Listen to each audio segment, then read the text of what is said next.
tap into your most original thinking, organize your ideas, and create the opportunities to launch your creative work. Unlocking your world of creativity with best-selling author and brand innovator, Mark Stinson. Welcome back, friends, to our podcast, Unlocking Your World of Creativity. And we've gone around the world talking to creative practitioners, and today we're stamping our creative passport in Greece, talking to our guest, Karina Kantas. Karina, welcome to the show. Thank you so much for having me, Mark. It's been a pleasure. Karina is a prolific author. She's got 14 books written to date. She's multi-award-winning filmmaker. She hosts her own podcast. She's the proprietor, the owner of a great program called AuthorAssist. We'll talk a little bit about that. But Karina, I have to start with your very provocative Instagram profile. As an author, you say, follow for pictures and stories. If you love men and their motorbikes, outlaws and magic, and then you've got unicorns and romance and starry hearts. Where do all those come together for you, Karina? Unfortunately, it's when you're a prolific author, you write in every genre. You don't just stick to one thing. So the first thing I ever wrote was a 4-book series about outlaw motorcycle clubs. And then I did a total 360 or 180 and wrote a young adult fantasy. So yeah, if you love motorcycles and sexy men, or if you love unicorns and magic, you come to the right place. And who can't find something in that spectrum? I don't think there's any genre that I haven't written in at the moment. And I'm making it my own as I go along as well. I love it. Well, maybe that brings us to the overall creative process that you approach. I mean, is there something you say, well, today I'm going to be writing about road rage and men and motorbikes, but tomorrow I might be writing about something else. But no matter what, do you have a creative, template's the wrong word, but a methodology perhaps, that you say, this is the way I'm going to approach my writing today? It's whatever book I'm writing on. Sometimes I'm writing on 2 at the time. I won't start a project if I've got another project going. What happens is with me, I binge. I watch a TV show or something and I love what it's about and I love the genre. So then I watch all of the TV shows, all of the films in that genre. I read as many books as I can in that genre. And when I'm finally satisfied and feel full, then I will write my own book in that genre. So your immersion into the style and the genre and the tone of the writing is what's important to you to start. Exactly. I've got to catch something's got to catch my passion, and it's got to grip me, and I'm going to have to watch everything to do, like with the mafia. When I read a book on Wattpad about mafia dark romance, I was hooked. I then watched all the mafia films, The Godfather, all the other ones. I watched the TV shows. I must have read about 60 books on mafia. And then I wrote my own, making sure that mine was different to everybody else's, making sure that I didn't follow the normal, typical stereotype. Bad boy meets good girl, get married, have a baby, happy ever after. No, that does not happen in my books. That's right. It takes you a different path. I mean, is that a purposeful thing? I mean, you declare right at the beginning, I am not following this formula. Exactly. The same with my fantasy. I'll tell you that it's Lord of the Rings that inspired me to write it, but you won't find a hobbit, a wizard, an elf, a troll, a goblin. None of that is in my book, and yet it was his films and his books that inspired me to write my duology, Illusional Reality. And then what do you do to market the books? I think on this podcast, we're also interested in the unlocking part. You've got the creative story, you've developed the characters, you developed the story arc, but now you got to hit the send button and actually publish and market. How do you approach that? That's a tough one. It's a tough one for any indie author, which is why I started AuthorAssist. You find your marketplace, you find out where those people that read those types of books are going to be on Facebook, in those groups, in fantasy groups, in reading groups. You look for the hashtag fantasy on Instagram. You put hashtags, making sure every social media post that you do uses the hashtags to make people find your post. So fantasy, young adult, magic, romance, good versus evil, and using the right hashtags to make sure that the people looking for those books were going to find them. When it comes to Amazon, which is the number one, unfortunately, the number one marketplace for books, you make sure that the keywords you use are relevant to the genre that you're in. You make sure that the two genres that you've picked covering what you've written, but what people don't realize is that you have another 10 different categories your book could actually go into. And that's another thing that I do with one of my services, because people don't know that there are hidden categories out there. And your book, instead of being in those two little categories of 50,000 competitors with the same genre that you write in, you can actually find a niche for your book and get into another category, in 10 in fact, and be so low with competition that you could easily get into the Amazon charts. It's Great. what I call Amazon magic. But to do Well, it's got that, I its mean, own after little that, unicorn and starry heart next to it. yeah. Ding. After that, you can call yourself a Amazon bestseller, because you have become a number one bestseller for that category. Even if it is a niche, even if it is small, your book still fits in that category. When you're in the number one, number 5, number 10, into the hundreds of an Amazon chart, then Amazon will show your book more. So it is a good thing if you're using Amazon for your book to actually have those categories. That's a really important thing to know. The hashtags to use on every social media post is very important. If you're not into TikTok, if you're not into Pinterest, if you stick to one or two platforms like Facebook, like Twitter, then use them. Don't just dump your stuff on there and run. Use them, get to know people, start talking, get asking questions. You need to be able to make that connection to these people before they become your readers. Mm-hmm. And it sounds like you're really describing a one-on-one. You know, they're a reader. You're talking to one person who might pick up your book.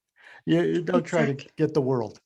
You can, I mean, that one person is representing thousands of people, but that one person is being chased after by thousands of authors. So you've got to do something to step up. You've got to step up your game. You've got to do something unusual. You've got to be out of the box for people to notice your book and to notice who you are. Mm-hmm. And Karina, let me turn that inside out for a second, because I think about your own sort of coaching and counseling and the way you work with authors. In your podcast, Behind the Pen, you talk one-on-one to authors who, you know, are in the business trying to be successful. In your program, AuthorAssist, you also work one-on-one. I guess I compare and contrast that to here's all the advice YouTubes that we could all, you know, find on how to write a bestseller and how to promote it. But you really take a more personal approach, I think. I think I'm on lots of panels. You can find me on lots of panels, on lots of talk shows where I talk about AuthorAssist, and I answer these marketing and promotion questions that people are sending in. From AuthorAssist itself, I do one-on-one training and one-on-one Zoom calls like this, where I can show them how to use a software that they really need as an author, but they have no idea how to use. With AuthorAssist, I have it's like a what would you call it? Pick and mix, about 30 different services, and people can go, well, I want one of those, I want one of those, and I want one of those, and they'll come back to me. Can you do a book trailer for me? Can you show me how to do this? Can you my book is coming out next week, can you promote it for me for the weekend? You know, so there's so many different services for people to pick when they want help with a certain item, a certain part of the publishing or the marketing process, or they hire me for a full month and then I do basically everything, and we start from scratch. We go through the social media, have a look at their website, and go from scratch and go through and make sure everything's ready for the start of the promotion. That's promoting them first and then their books. Karina, I want to talk more about your creative process, but first, why don't we underscore the Author Assist and tell people how to find that and connect with you and learn more about it? Well, you can actually go to my Linktree page, which has every single social on there, all links to my books, all links to my presence on the web. And that is Linktree. You stop at TR and then it's .ee and then / Karina Kantas, all small letters. Or just come onto Facebook and put AuthorAssist Karina Kantas. You can find me that way. We'll find you there. Perfect. Well, I mentioned at the outset, you're also a multi-award winning filmmaker. Connect the dots for us about the techniques of writing, of promoting, of producing and releasing films to your experience in publishing books. It is all relevant because the awards that I've won are actually for my book trailers that I've created for my own books, and then that clients have hired me to create for their books. These international film festivals, they don't just award long feature films, they're looking for short film as well. Well, book trailers fit into that short film.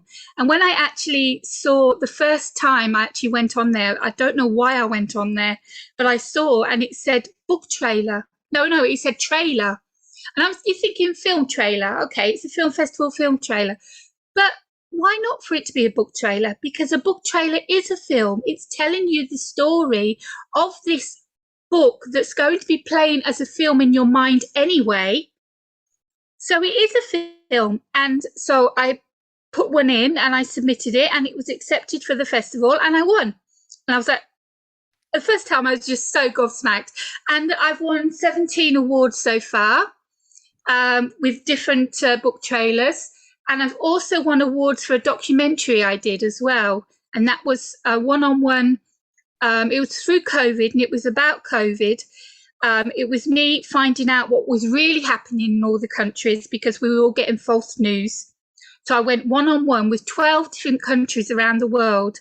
And we talked about what their government has been doing for them. That was in 2021. And that's won 7 documentary awards so far. Very cool. Well, like you, we love to connect with creators everywhere. And here we find you in Greece today. Paint the picture of your own creative environment. Tell us a little bit about your community and your space and paint the picture, the vision for us. It's so easy. I live in a tiny Greek village full of donkeys, old people, and olive trees. We have lots of a big English community around the village, but we have nowhere to go or nothing to do. So we have to wait until the summer opens and the tourist area is open. And then we have the clubs, the karaoke bars, the restaurants, the tavernas. Of course, most of them are all working then, so they can't really go out and enjoy themselves. Me, I work from home. I work 10 hours a day on my computer. And then I don't sleep because I suffer from insomnia. So I'm like 2 hours sleep a day. And in the summer, I'm down singing karaoke at where my husband works at the bar. And I love to sing. That's my second most passionate creative outlet is singing. And so that's done in the summer. So yeah, that's my area. I love that. And what's the name of the community? Help us find it on a map.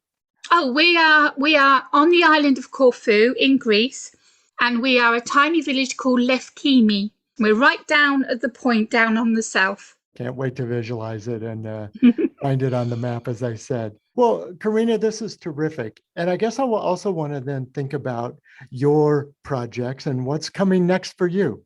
What are you immersing yourself in these days and contemplating your next project?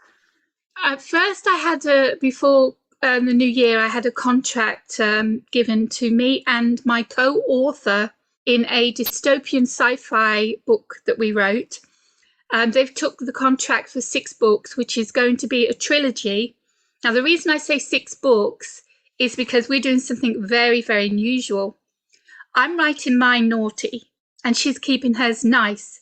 We've got exactly the same plot, exactly the same characters, exactly the same story, but mine has the door open and hers has the door shut. So we give our readers the choice of naughty or nice. And so we signed a contract for all 6 books, her 3, my 3. And so we're currently working on book 1 again now, because of course it was already out there for sale. We've had to take it off the marketplace because the publisher's taken it now. She wants to probably rewrite it, who knows. So that's going on. I don't know how long that's going to be till the whole 3 books are out, but it's a very exciting project. And then my own, I have In Times of Violence Adult Edition. Now I've got In Times of Violence Young Adult Edition came out. It was actually my first book ever. And I was determined after the 4-book series to write the adult, because what happened was the first book is young adult, but the 2nd, 3rd and 4th is for adults. And you can't book set like that with 4 books. So you need the adult version of In Times of Violence. So I'm currently working on that after 15 years of waiting. It's going to be totally different from the young adult version, because when you've been writing for so long, your writing style changes. And after writing dark romance and getting into the real deep, dark parts of mafia and MCs and everything, I could go back, I could write a young adult, but that's not my style now. And so the book that I'm working on now is going to be another dark romance, because that's how I've evolved now into what I'm writing at the moment. Mm-hmm. Well, you've touched on 2 points I'd like to explore more. One is collaboration, and 2 is this evolution. But let's talk about collaboration for a second, because oftentimes I've gotten feedback from listeners on the podcast that, this image of the lonely author writing the novel on the Isles off Greece or in the woods, somewhere, and then just sending it off to a publisher and there it goes. Conjures up this image of this lonely creative. But, the collaboration is key, isn't it? Yeah, I mean, I've done all my books by myself, and I've self-published a lot of them. I'm with a hybrid publisher, I'm with a small press, and I'm also self-published. It is lonely business writing, but it should be, because you need to get into a bubble. You need, so that the outside world doesn't exist. And we call that being in the zone. And when you're in the zone, you're just writing, and what's coming out is gold.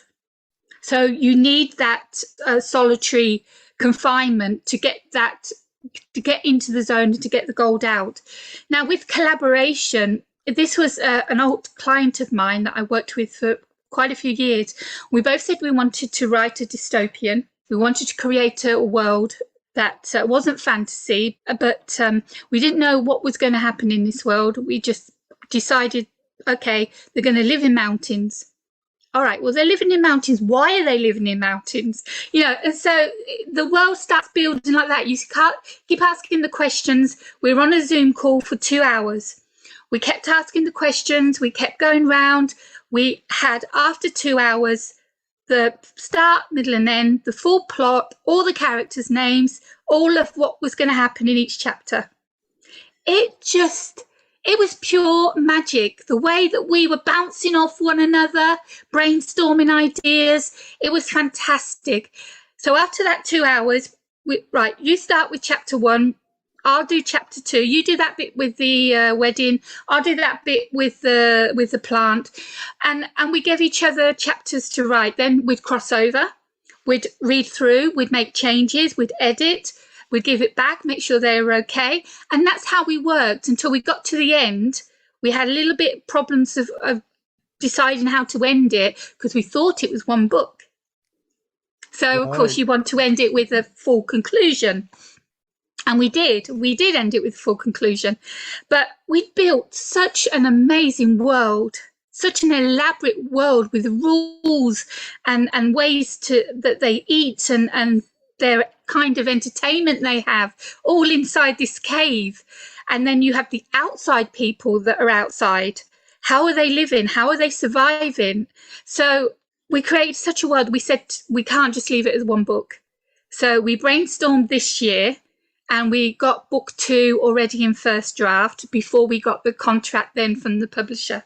Great story. But And it was thinking about, amazing. yeah, Collaborations just, yeah. yeah. And then you mentioned this idea of evolution, that on the one hand, the idea, the theme, even the title sort of incubated over decades and a decade or more. And yet, your style and your craft had evolved and built. How did you reconcile that? I think, the reason I never wrote In Times of Violence adult edition was because I was not ready to write it. And now I am. So good. Because of writing Road Rage, because of writing Broken Chains, because of the darkness, because of enjoying every second I wrote those books, every scene I loved, and they're so dark. But I absolutely loved writing them. And because I got into that style of writing, that told me I was ready now to do In Times of Violence adult. But if I tried to have done that years ago, it wouldn't be as good as it's going to be. Fantastic. Well, let's close with some insight and advice based on your experience for writers who might be saying the second half of 2022, this is when I'm really going to buckle down and get my work going. What would you say to that aspiring author? Start off small. Don't go straight for a novel. You'll just overwhelm yourself. If it's something you've been writing and then you had a sabbatical, you're trying to get back in the saddle, start off small. If you're writing that novel that's always been inside of you, make sure you don't publish it unless it's ready.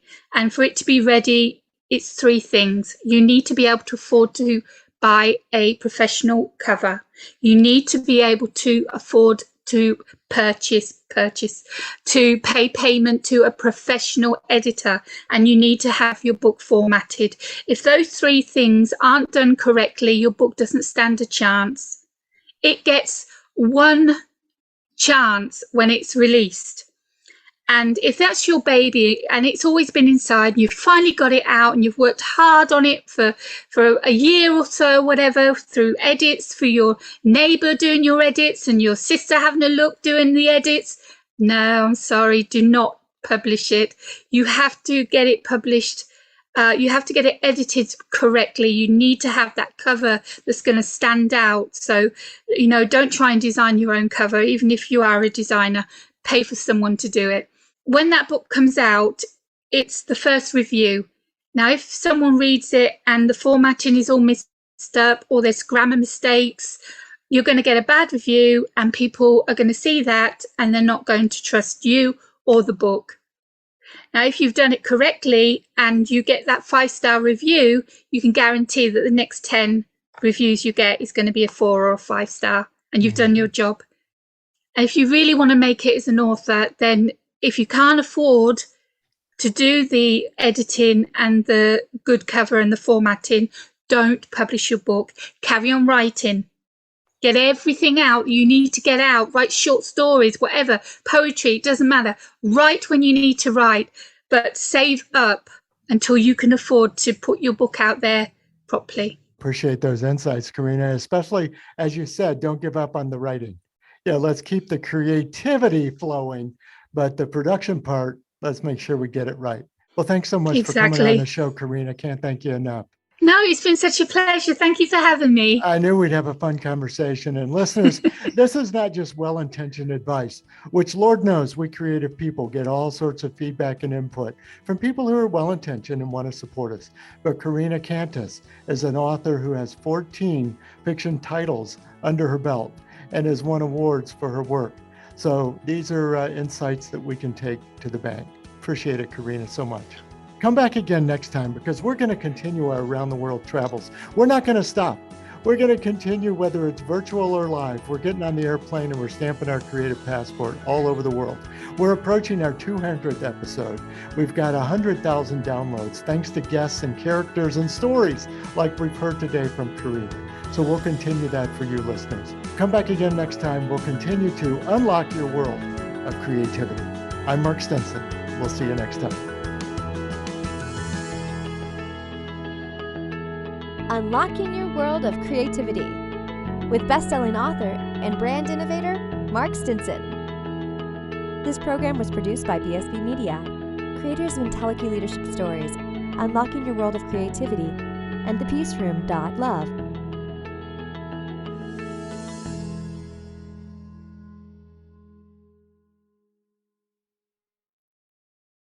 We've created a special offer just for listeners of the podcast. You can get the book, A World of Creativity, for a special price of $5.98 for paperback, and the Kindle version is only 99 cents. Go to mark-stinson.com to take advantage of this special offer.